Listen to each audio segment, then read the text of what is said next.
हम संगीता झा सादर प्रणाम करै छी समस्त मिथिलावासी के। आइ हम अहाँ सबके बीच लऽ कऽ उपस्थित छी एकटा कोबर गीत।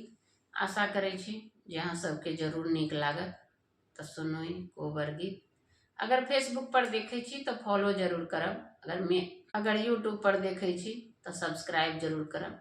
जय मिथिला, जय मैथिली। सुनू ई कोबर के गीत। लाले कोबर घर के झुनकी के बड़िया हे पिया नींदे सूतू।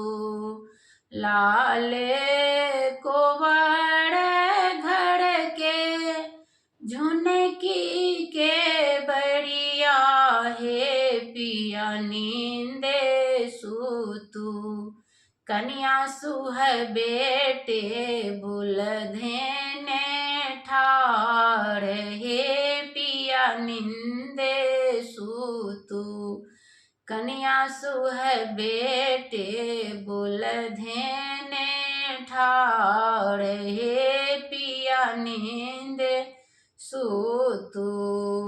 आओ आओ आओ सुहबे हमरो पलंगिया हे पिया नींदे सूतू।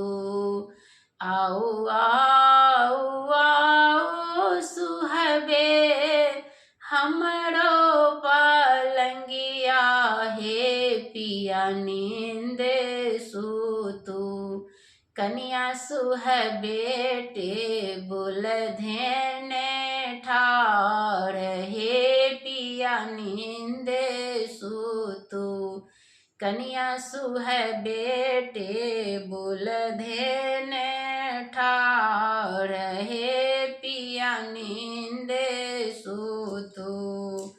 आहाँ के पलंग प्रभु नींदो नहीं आबै हे पिया नींदे सूतू। आहाँ के पलंग प्रभु नींदो नहीं आबै हे पिया नींदे सूतू। बाबा के पलंगिया बर नींद होए हे पिया नींदे सूतू। बाबा के पलंग बर नींद होए हे पिया नींदे सूतू। हमरो पलंगिया सुहबे जुग आही बात हे पिया नींदे सूतू। बाबा के पलंगिया दिन दुई चारी हे पिया नींदे सूतू। बाबा के पलंगिया दिन दुई चारी हे पिया नींदे सूतू। धन्यवाद। आशा करै छी जे अहाँ सबके जरूर नीक लागल हैत, लाइक सब्सक्राइब और शेयर जरूर कैल करू। जय मिथिला, जय मैथिली। धन्यवाद, प्रणाम।